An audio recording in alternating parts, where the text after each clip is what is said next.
تنصر مدن ابدا بحمدہ تعالی و بکرم مصطفیٰ صلی اللہ علیہ وسلم۔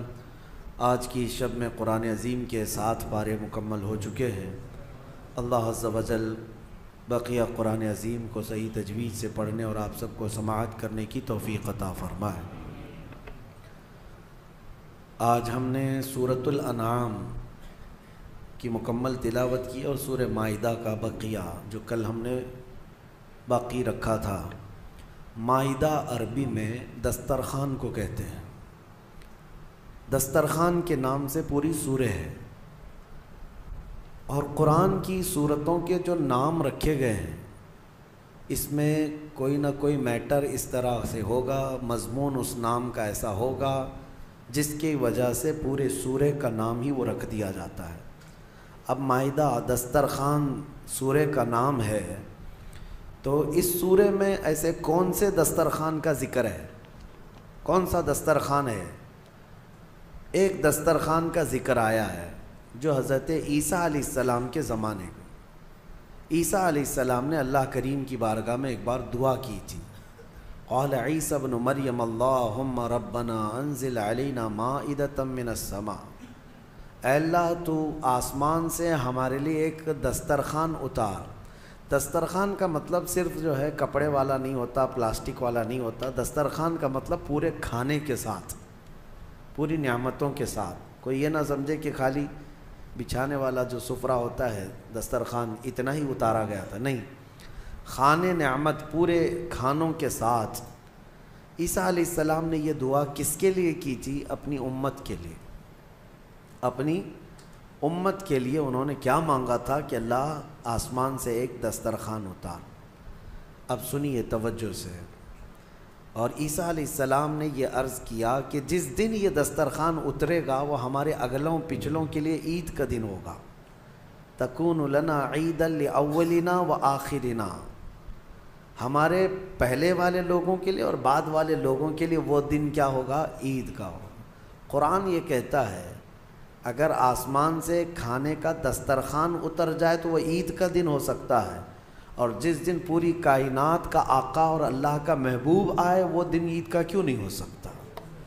دسترخوان کا اترنا عید کا دن ہے، لیکن پورے کائنات کے آقا کا آنا کیا عید کا دن نہیں ہوگا؟ 12 ربیع الاول شریف ہم سب سنی عید کا دن مناتے اسی لیے ہیں کہ جس کے صدقے میں پوری دنیا کو نعمت ملی، ہاں، جس کے صدقے میں سب دسترخوان بچھے، اس کے آنے کی خوشی منانا یقیناً قرآن کے روح سے جائز ہے۔ اب سنیے، عیسیٰ علیہ السلام نے تو دسترخوان مانگا، وہ اپنی امت کے لیے انہوں نے خانے نعمت مانگا۔ قربان جاؤ میرے مصطفیٰ کریم صلی اللہ علیہ وسلم کی ذات پر۔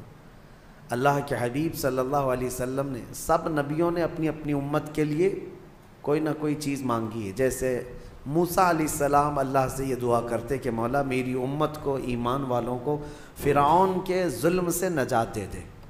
فرعون کا بدترین ظلم تھا اس کے شدید عذاب سے، اس کے شدید ظلم سے، اے اللہ میری امت کو نجات دے دے۔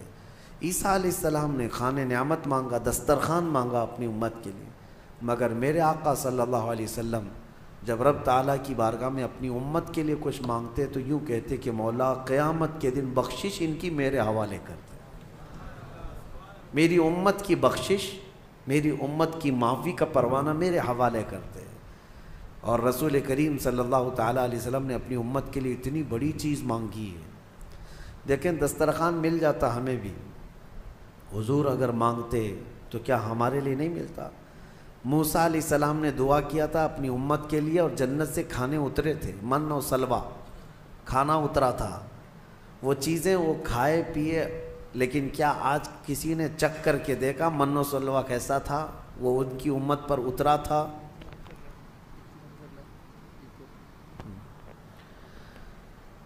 ان کی امت پر اترا تھا اور وہ ختم ہو گیا۔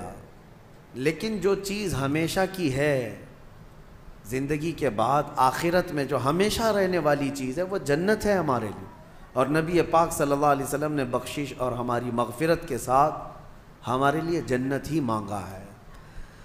اس آیت، اس سورہ میں، سورہ مائدہ میں ایک واقعہ ہے، خاص طور پر انسان اول کا، دنیا میں سب سے پہلے آنے والے انسان کون ہے؟ آدم علیہ السلام۔ ہمارے عقیدے کے مطابق وہ منو نہیں ہے، جیسے آج منو ثابت کیا جا رہا ہے۔ آدم علیہ السلام آدم علیہ السلام ہے، تو منو یہ سب چیزیں ہمارے اس میں نہیں آئی، نہ حدیث سے ثابت ہے نہ قرآن سے ثابت ہے۔ سنا ہے آپ نے کہیں آدم علیہ السلام کا نام؟ میرے عزیزو، یہ ایک طرح کی سازش ہے، منوواد کی طرف لوگوں کو ڈھکیلنا۔ ہمارے ہندوستان میں بہت پہلے ایک راج چلا ہے منوواد کا، اس کی ڈیٹیل پھر کبھی میں بتاؤں گا۔ وہ ایسا بدترین دور تھا کہ کم ذات کے لوگوں کو جینے کا حق ہی نہیں تھا۔ وہ اس طرح کہ وہ اگر کسی بڑی اونچی ذات والے کو چھو بھی دیتا تو پھر اس کے ہاتھ کاٹ دیے جاتے۔ مقدس کتابیں اگر کم ذات کا آدمی سن لیتا تو اس کے کان میں گرم تیل ڈال دیا جاتا۔ بہت سخت ترین چیزیں، یہ جو کاسٹزم تھا جو اس منوواد میں تھا، اور ہم اس کے خلاف ہیں۔ بہرحال یہ منو کیا ہے، اس کے سلسلے میں ہم کو کیا بحث کرنی ہے؟ ہمیں ہمارے نبی پاک صلی اللہ علیہ وسلم نے جو انبیاء کے نام بتائے ہم ان کو نبی مانتے ہیں۔ بات صحیح ہے؟ یہ گمراہی کا دور ہے، ابھی بہت زیادہ فتنے پھیلے ہوئے ہیں۔ میں آپ کو بتا دوں، آدم علیہ السلام دنیا کے سب سے پہلے انسان اور سب سے پہلے نبی اور سب سے پہلے رسول جب دنیا میں تشریف لائے آدم علیہ السلام، تو جب وہ تشریف لائے تو ان کے بعد ان کی اولاد کا جو سلسلہ شروع ہوا، تو سب سے پہلا بیٹا پیدا ہوا حابیل۔ سب سے پہلا بیٹا حابیل۔ آدم علیہ السلام کے بچے جو ہوتے تھے، روز ایک لڑکا ایک لڑکی، روزانہ حضرت حوا حاملہ ہوتی اور شام تک ان کو بچے ہو جائے، 2 بچے۔ اللہ کی قدرت کاملہ ہے، کیونکہ نسل انسانی کو اس وقت بڑھانا تھا، تو روزانہ 2 بچے، ایک لڑکا اور ایک لڑکی۔ پہلے دن پیدا ہوئے حابیل، اور اس کے بعد ان کے ساتھ جو پیدا ہوئی وہ اقلیمہ نام سے تھی۔ دوسرے دن جو پیدا ہوئے وہ قابیل، اور اس کے ساتھ یہودا نام کی لڑکی پیدا ہوئی۔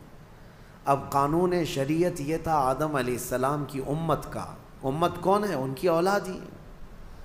اب قانون آدم علیہ السلام چونکہ رسول تھے، شریعت کا قانون یہ تھا کہ آج جو پیدا ہوا لڑکا ہے وہ کل پیدا ہونے والی لڑکی کے ساتھ نکاح کر سکتا ہے۔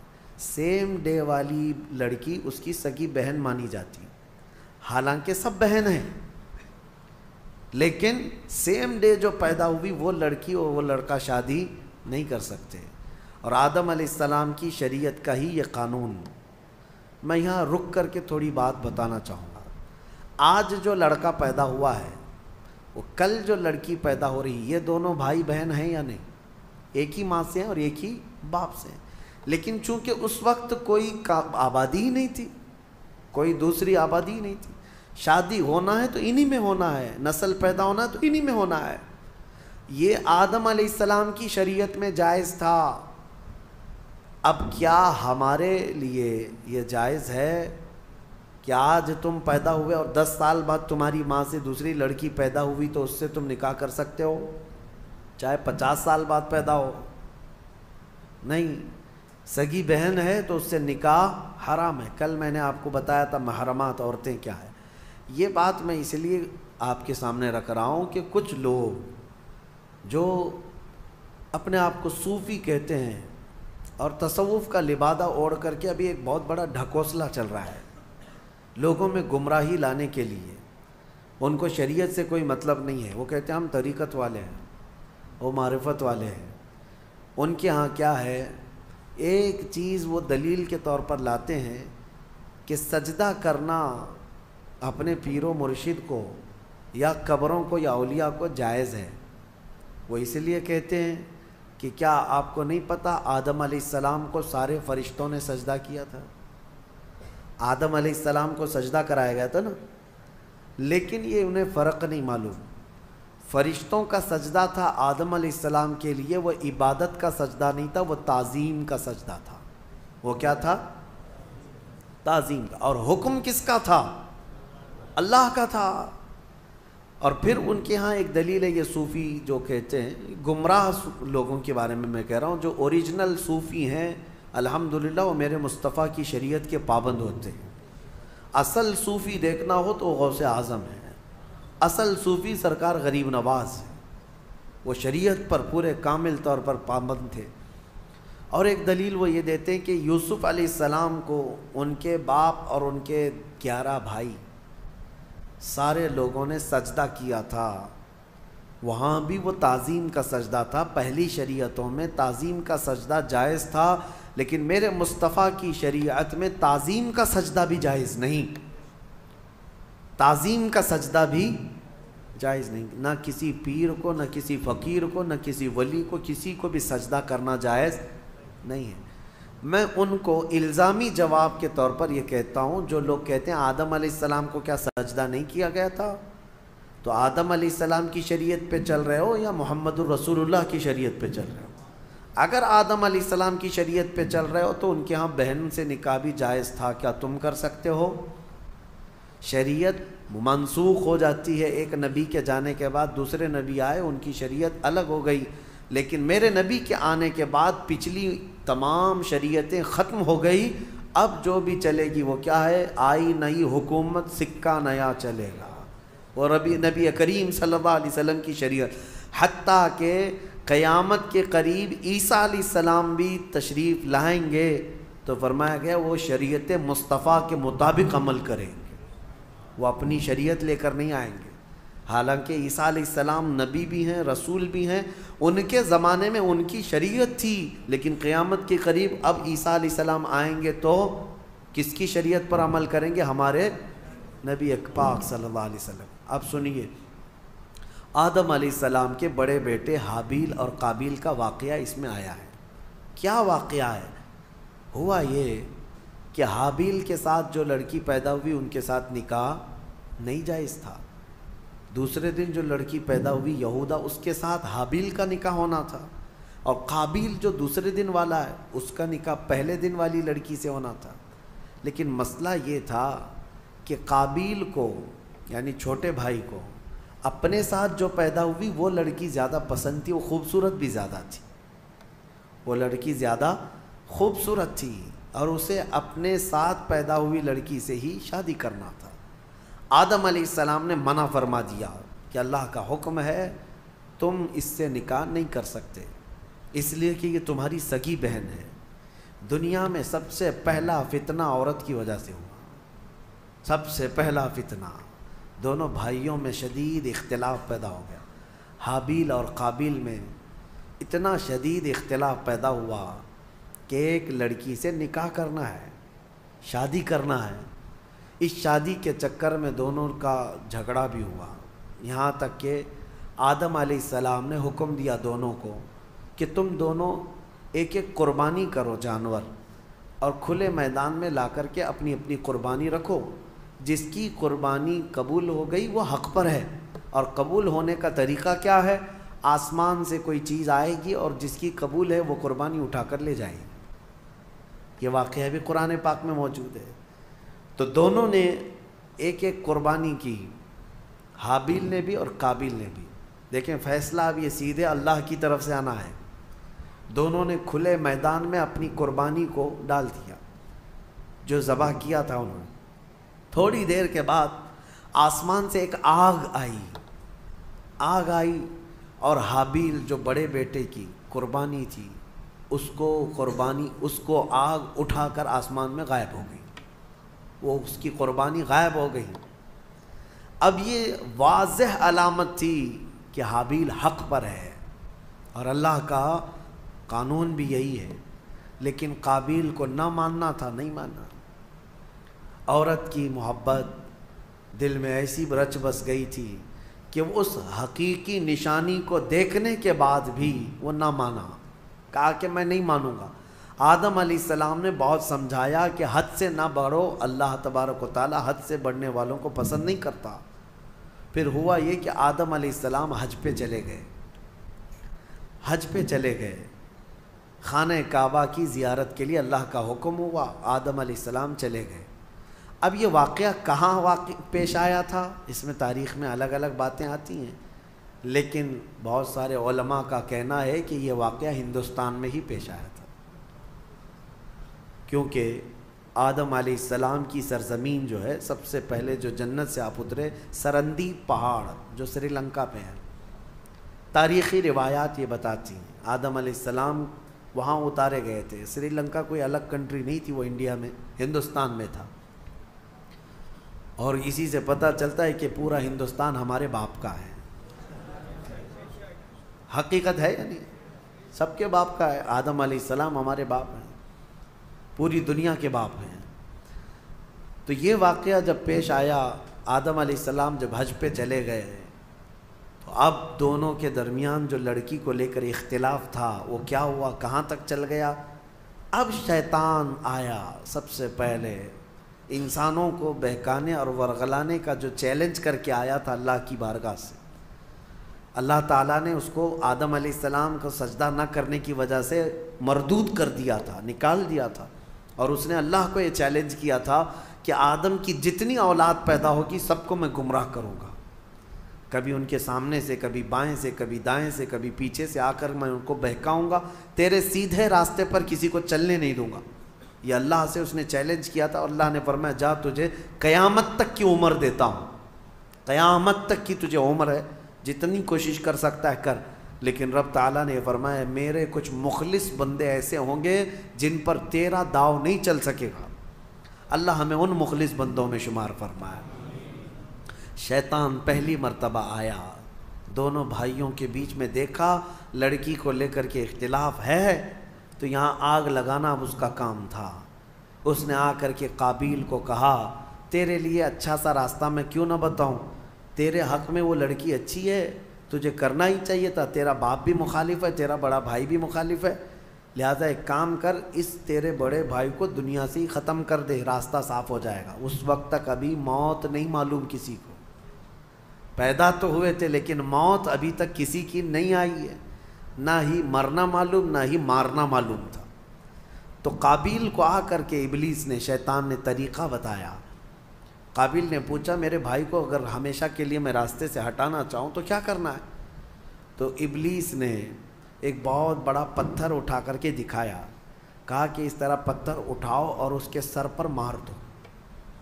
تو حابیل ایک جگہ پر بیٹھا ہوا تھا، اسے بھی خبر نہیں تھی کہ بھائی اپنی موت کا سبب بنتا ہے۔ تو قابیل جو چھوٹا بھائی تھا، لڑکی کے عشق میں جو پاگل تھا، پتھر اٹھایا اور لے جا کر اپنے بڑے بھائی کے سر پر پیچھے سے دے مارا۔ جیسی ہی مارا تو وہ سر پھٹ گیا اور بڑے بھائی کا اسی جگہ پر انتقال ہوا۔ دنیا کا پہلا مرڈر ہے، دنیا کی پہلی موت اور دنیا کا پہلا قتل کس نے کیا؟ چھوٹے بھائی نے بڑے بھائی۔ کس کے لیے کیا وہ بھی پتہ ہے، عورت کے لیے کیا۔ ہوا یہ کہ قتل کرنے کے بعد اب یہ تک نہیں پتا تھا اس کو کہ کرنا کیا ہے اس لاش کا۔ اللہ فرماتا ہے فَبَعَثَ اللَّهُ غُرَابًا يَبْحَثُ فِي الْأَرْضِ، اللہ تعالیٰ نے کوے کو بھیجا، کوا، دو کوے آسمان سے اڑتے ہوئے آئے، ایک کوا دوسرے کوے کو ٹھونک مارتا تھا، لڑائی دونوں کی چل رہی تھی، دونوں کووں کی لڑائی چل رہی۔ قرآن میں اللہ نے بیان فرمایا اس کو، لڑتے لڑتے ایک کوے نے دوسرے کوے کو اتنا مارا کہ زمین پر گر گیا، ایک کوا مر گیا، دوسرا کوا بیٹھا تھا۔ ایک زندہ کوا ہے اور ایک مردہ کوا ہے، کوے بھی دونوں بھائی ہی ہوں گے، اور کیا پتہ وہ بھی کسی لڑکی کے لیے لڑ رہے ہوں، لیکن یہ تو تفسیر میں نہیں ہے، کیوں لڑ رہے تھے یہ تو نہیں معلوم، لڑے اور مارا بھی ایک کوے نے اور مر گیا دوسرا کوا۔ تو رب تعالیٰ فرماتا ہے پہلے کوے نے اپنے پیروں سے زمین کھودنا شروع کیا، کچھ زمین کھودا اور مرے ہوئے کوے کو اس گڑھے میں دھکیل دیا اور پھر پیروں سے اس کے اوپر مٹی ڈال دیا۔ تو قابیل وہ کووں کی اس حرکت کو دیکھ رہا تھا، اس کے بعد اسے یہ پتہ چلا کہ اپنے مرے ہوئے بھائی کو اس طرح زمین میں چھپا دینا چاہیے، تو پہلی مرتبہ قابیل نے خود قبر کھودی اور حابیل کو اس کے اندر دفن کر دیا اور اس پر مٹی ڈال دیا۔ یہ دنیا کا پہلا قتل تھا ایک عورت کے حصول کے لیے، لیکن بتایا گیا کہ اس قابیل کو بھی وہ عورت نہیں مل سکی۔ آدم علیہ السلام جب تشریف لائے تو شریعت کا حکم عدولی اور پامالی کرنے کے سزا دی گئی اس شخص کو، قابیل کو۔ عورت نہ اس کو ملی نہ اس کو ملی۔ یہ دنیا ایسی ہے جس کو امام اہل سنت فاضل بریلوی رحمۃ اللہ علیہ نے کیا ہی بہترین انداز میں فرمایا، شہد دکھائے زہر پلائے، قاتل ڈائن شوہر کش، اس مردار پہ کیا للچائے، دنیا دیکھی بھالی ہے۔ ہاں یہ شہد دکھتا ہے، ہوتا زہر ہے۔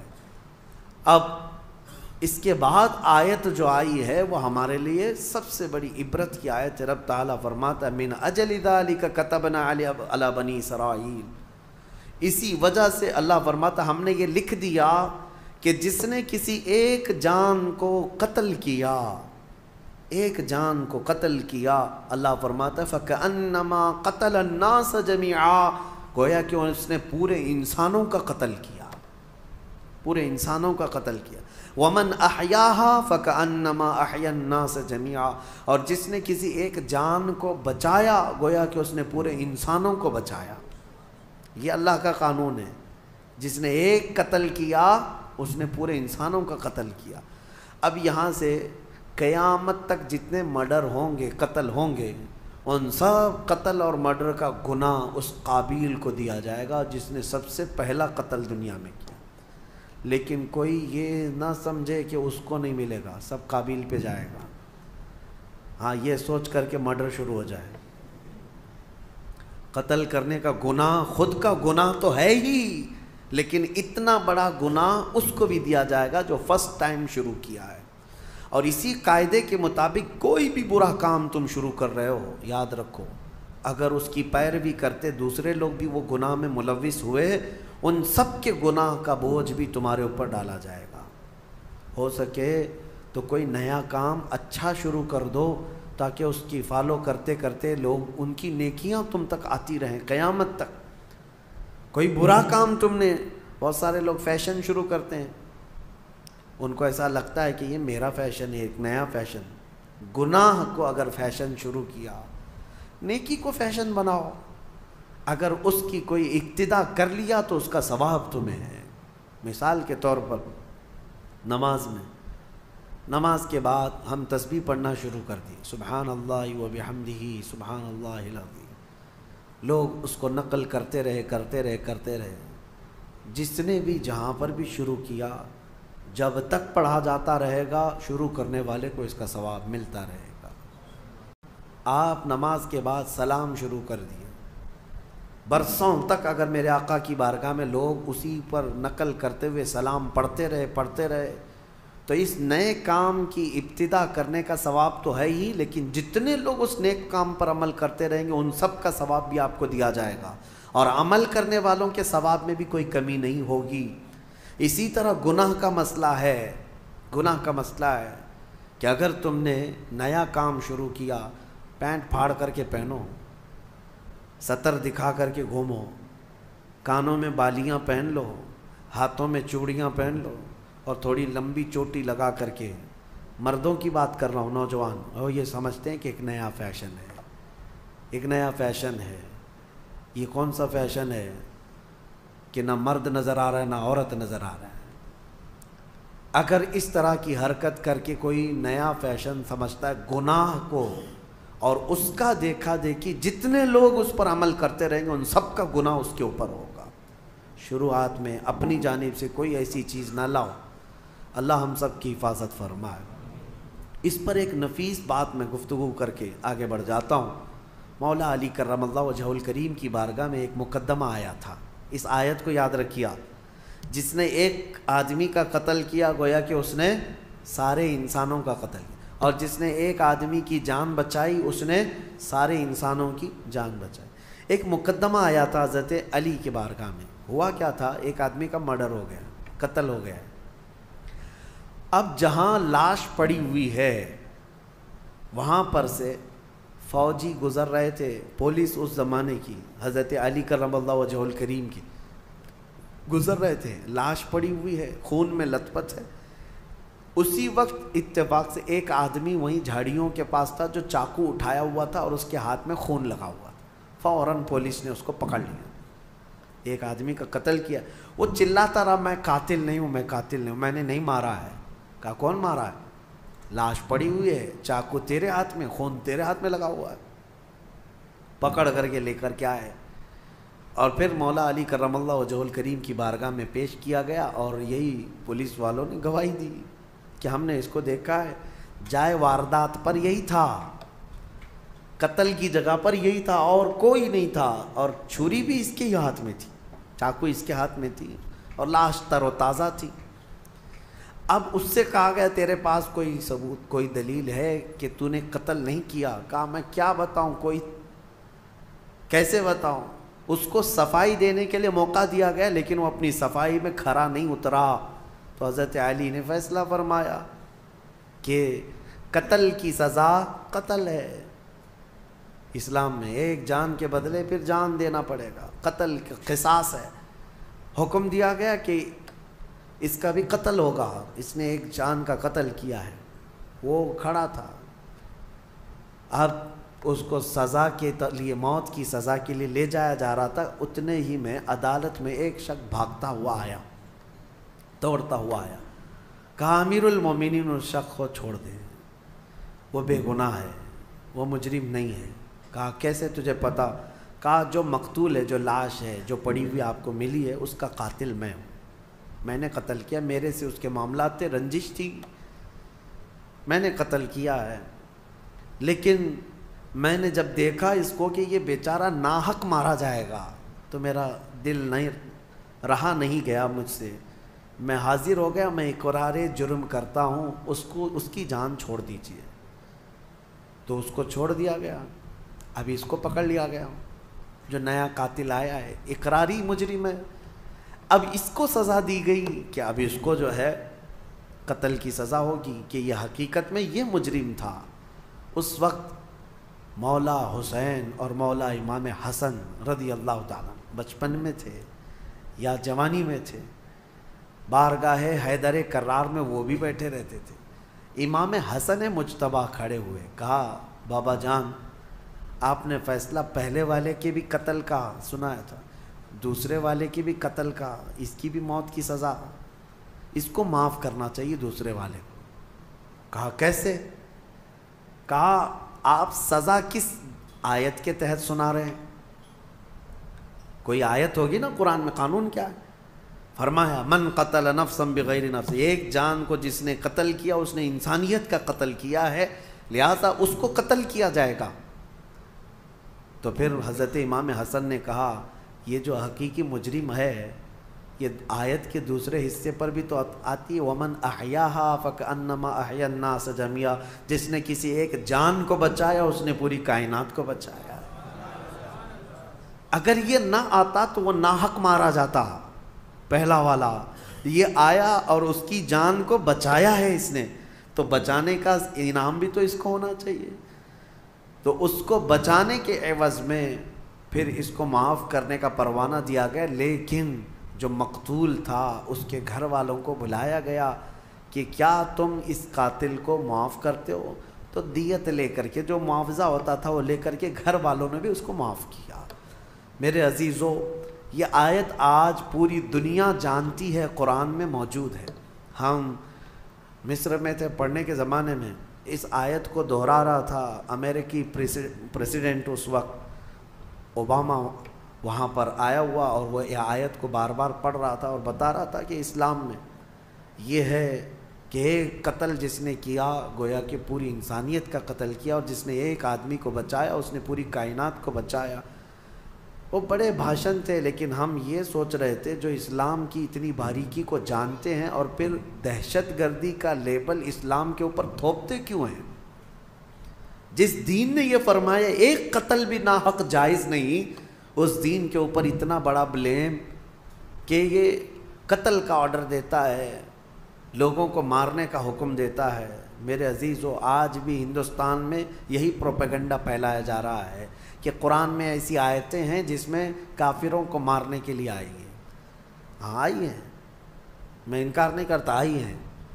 اللہ تعالیٰ نے فرمایا جہاں پاؤ مارو ہے. یہ آیت بہت چبھتی ہے. حیث وجدتموہم فاقتلوہم حیث وجدتموہم, جہاں پاؤ قتل کر دو.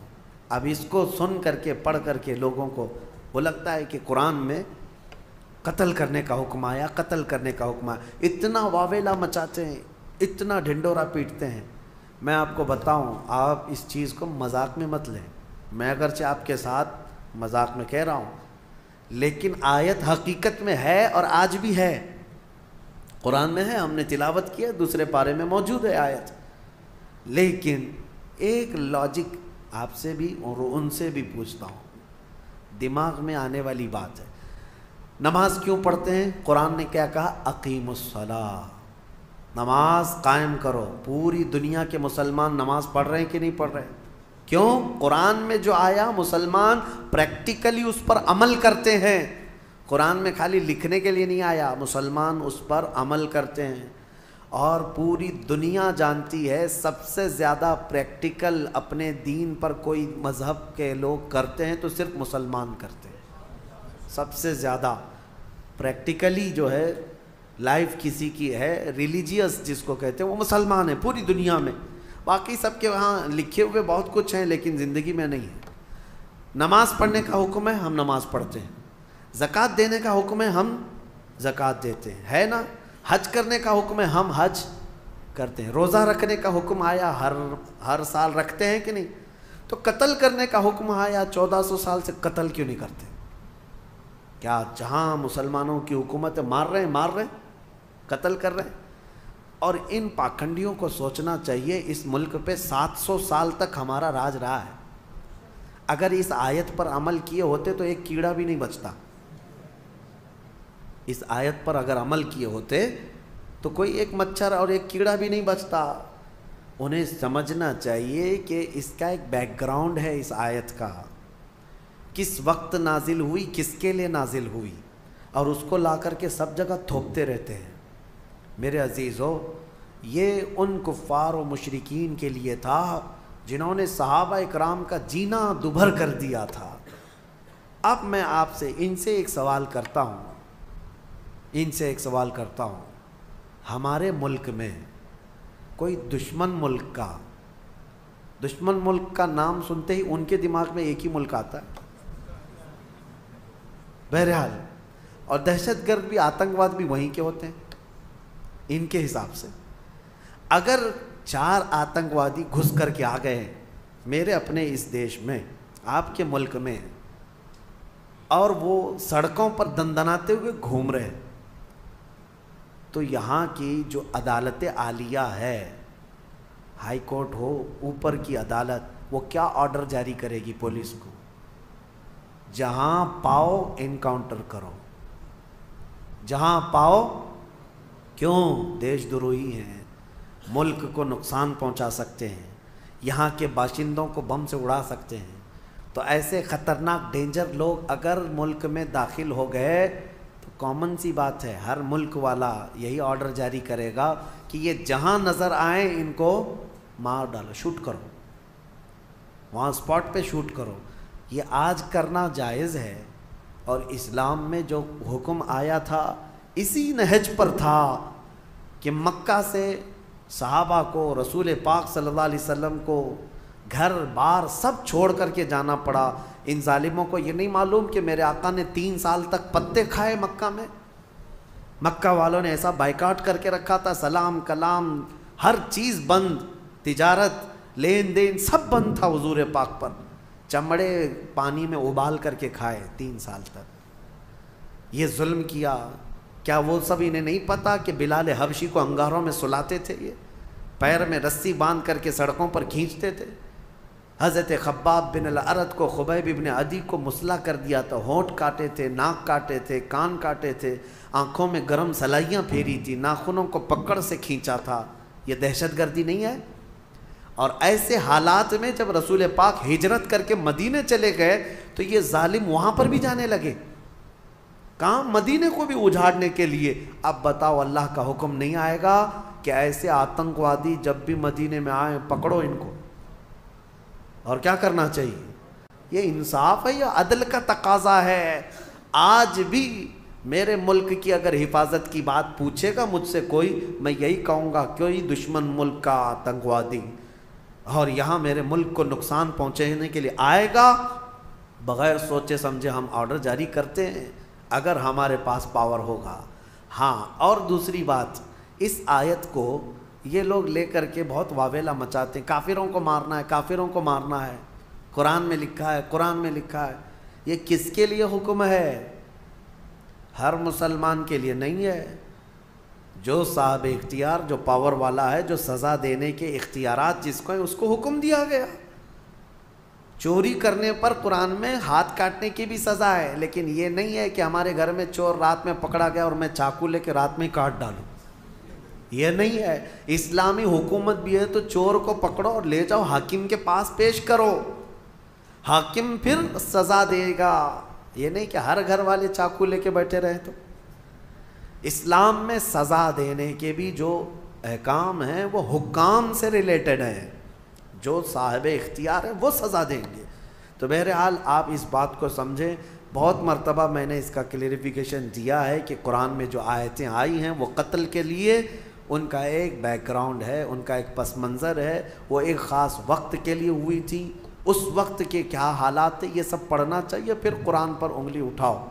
اللہ کریم ہم سب کو حقانیت پر قائم رکھے اور حق بولنے کی توفیق عطا فرمائے۔ میرے عزیزو، جہاد کے سلسلے میں بھی آیتیں آئی ہیں، میں کھل کر کے بتاؤں گا۔ یقیناً جہاد ایک مقدس لفظ ہے، نبی پاک صلی اللہ تعالیٰ علیہ وسلم نے جتنے جہاد فرمائے ان میں اکثر ڈیفنس کے لیے بھی ہوئے ہیں، ڈیفنس کے لیے ہوئے ہیں۔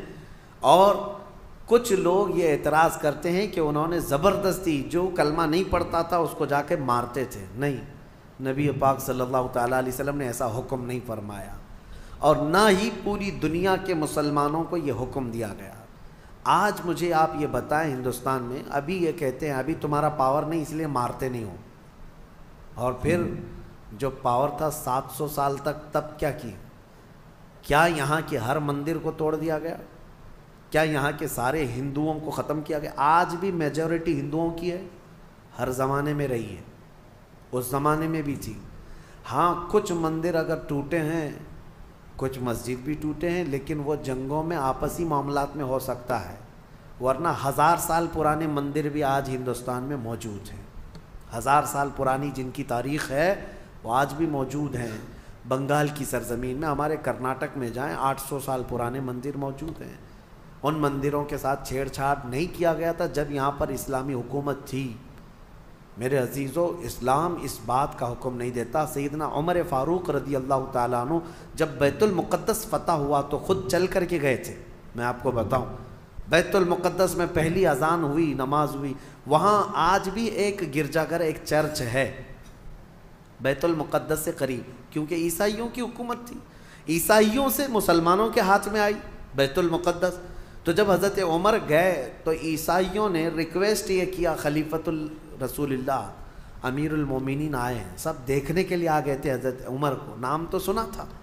تو عیسائیوں کا جو بڑا پادری تھا وہ آ کر کے ریکویسٹ کرتا ہے کہ آپ آئے ہیں تو ہماری چرچ میں بھی وزٹ کریں، ہماری گرجا گھر، ہماری عبادت گاہ۔ حضرت عمر وہاں تک گئے، امیر المومنین، تو عیسائیوں نے یہ کہا کہ آپ یہاں پر نماز پڑھ لیں۔ کون سی نماز؟ ان کی نہیں، مصطفیٰ کریم کی شریعت، ہماری نماز۔ حضرت عمر فاروق رضی اللہ تعالیٰ عنہ نے اندر نماز نہیں پڑھا، باہر نماز پڑھا۔ تو ان لوگوں کے دلوں میں ایک بات یہ آئی، کیا ہماری عبادت گاہ میں آپ کی عبادت نہیں ہوتی؟ سنو، حضرت عمر فاروق رضی اللہ تعالیٰ عنہ نے فرمایا، یہ میرے نبی کی خصوصیت ہے کہ اللہ نے پوری روئے زمین میرے نبی کے لیے سجدہ گاہ بنایا، جہاں پاک زمین ہو ہم سجدہ کریں گے۔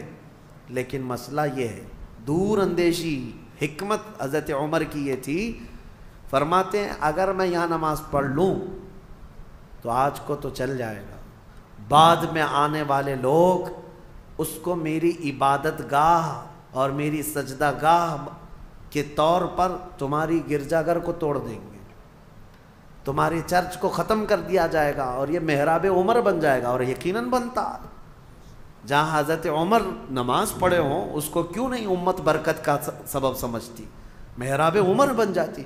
حضرت عمر کہتے ہیں کہ یہ تمہاری عبادت گاہ پھر باقی نہیں رہے گی۔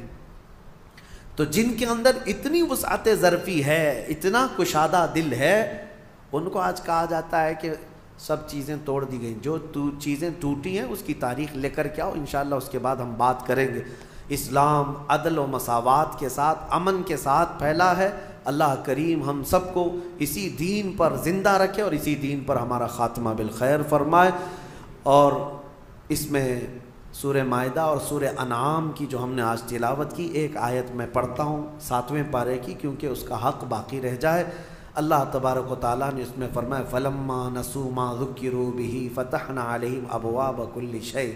یہ ہم سب کے لیے بہت درس والی آیت ہے۔ اللہ فرماتا ہے جب لوگ مجھے بھول جائیں، جب لوگ مجھے بھول جائیں، اللہ کو بھول جائیں، تو اللہ فرماتا ہے ہم ان پر خوشیوں کے سارے دروازے کھول دیتے ہیں۔ اللہ اکبر۔ جب بندہ اللہ کو بھول جائے، عبادت سے دور بھاگنے لگے، اللہ فرماتا ہے میں اس پر خوشیوں کے سارے دروازے کھول دیتا ہوں۔ حتیٰ اذا فرحوا بما اوتوا، یہاں تک کہ وہ خوب خوش ہو جائے جو کچھ بھی ہم نے دیا ہے۔ پھر اللہ فرماتا ہے فَأَخَذْنَاهُمْ بَغْتَةً، اچانک ایک دن ہم ان کی پکڑ کریں گے، اچانک ایک دن پکڑ کریں گے۔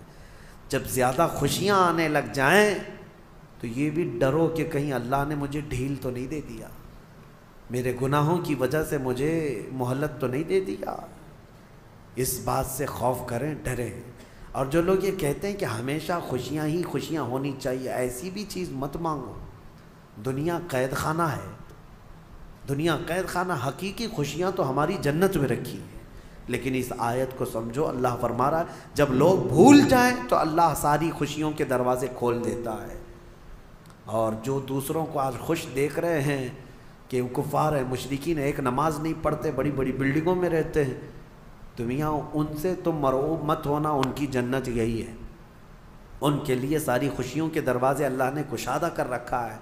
اگر تمہاری زندگی میں کوئی خوشی کم آتی ہے تو یہ سمجھ لو کہ اللہ نے ہمارا حصہ آخرت میں رکھا ہے۔ اللہ تبارک و تعالی ہم سب کو ان آیات بینات پہ عمل کی توفیق عطا فرمائے۔ وآخر دعوانا ان الحمد للہ رب